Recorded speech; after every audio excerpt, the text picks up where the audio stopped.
Alright, so here we go again. Gray Zone Warfare is not in a great place right now. Oh shit. Here we go again. You don't need me to sugarcoat it, and frankly, pretending otherwise would be insulting to anyone who's been around since launch. Steam Charts paints the picture in hard numbers.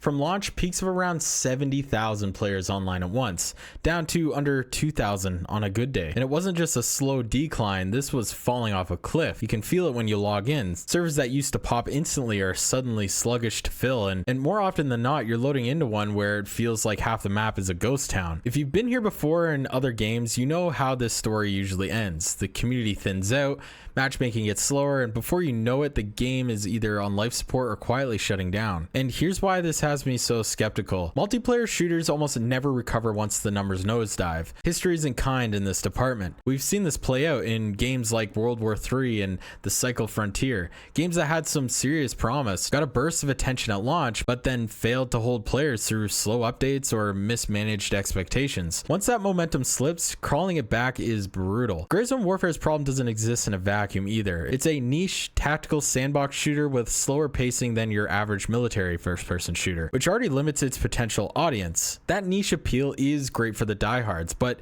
it's a barrier for casual players who bounce the moment they hit that friction. And on top of all that, there's the update cadence, or lack thereof. And in terms of Gray Zone Warfare, updates feel glacial. There's no denying that the gap between meaningful patches give players a lot of time to drift off to something else. In a market where content churn is king, that's a dangerous position to be in. If I were betting on trends alone, I'd say this doesn't look good, but that's where I think most people stop short.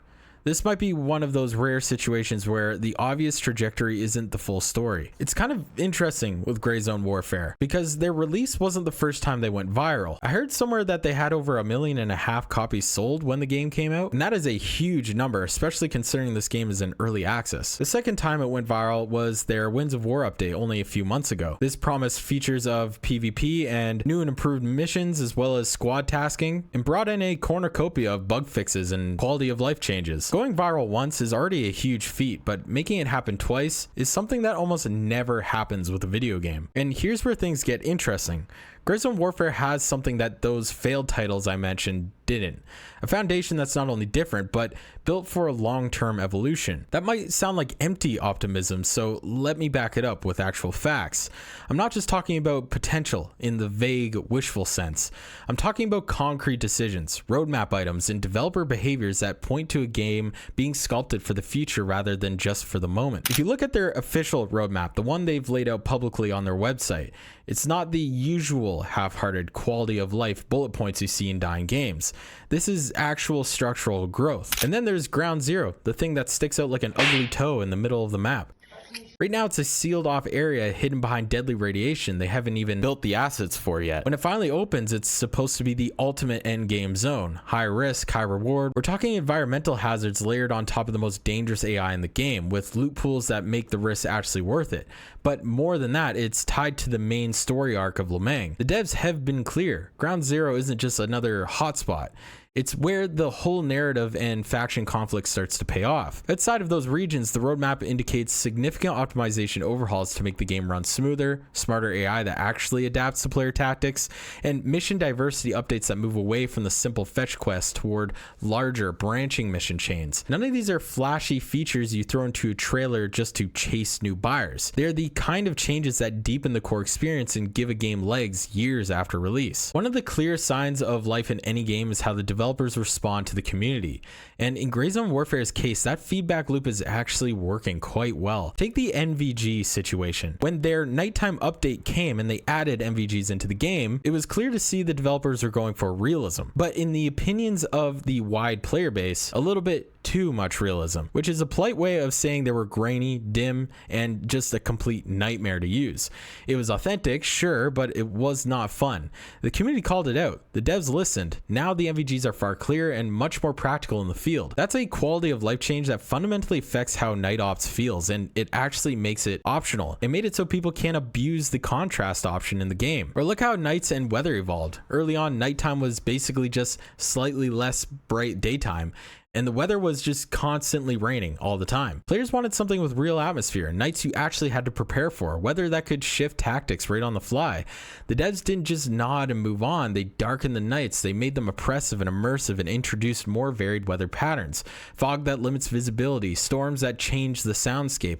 It's all part of a game world that feels less static. These things didn't just get added for the sake of it. They came from listening to us. And so, yes, the update cadence is extremely slow, and that's frustrating, and it's probably one of the reasons player counts dipped in the first place. But when patches do land, they aren't just bullshit. They don't just say nerf this gun by 2% and fix a typo in the menu. They shift how you actually play the game.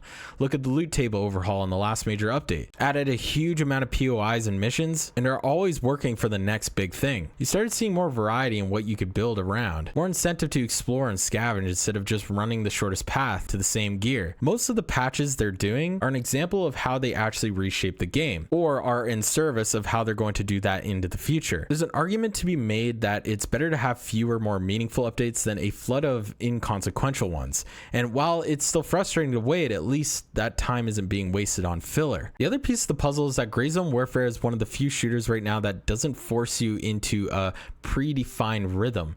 In Tarkov, the clock is always ticking. The pressure is constant. In Arma, the simulation demands commitment from the second you spawn in. Gray Zone Warfare threads a different needle. It truly is a sandbox where you set your very own pace. If you want to run missions, you can. If you want to dive into PvP, you can. If you just want to roam, loot, or avoid firefights entirely, you totally can do that too. The freedom gives the game a flexibility that keeps it from feeling too stale too quickly.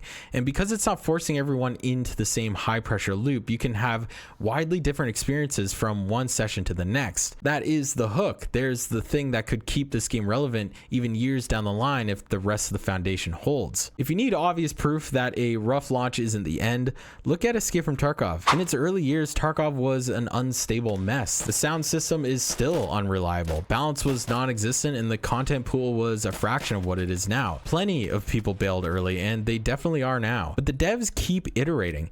They expanded maps, refined the economy, overhauled gunplay, and smoothed out the rough edges. Now, despite its own many ongoing issues, Tarkov is one of the most respected and recognizable names in the hardcore shooter space. First impressions matter, but they're not always the final word, especially in a genre where iteration is a part of the DNA. Gray Zone Warfare today is not the Gray Zone Warfare we'll see in 2 or 3 years. If the devs stick with this pace and keep making the kind of changes they've already shown they're capable of, they've actually given us a relative timeline, so we know this isn't just something they're going to drop halfway through and leave players with the half-baked product. It still says on their roadmap page that this game is only around 20% complete, and what we have so far is decently solid. The flood of unique and innovative content hasn't even hit Gray Zone Warfare yet, and when that happens, I guarantee we're in for a treat. Here's another angle people seem to overlook. I don't think Gray Zone Warfare is really built for today's average hardware.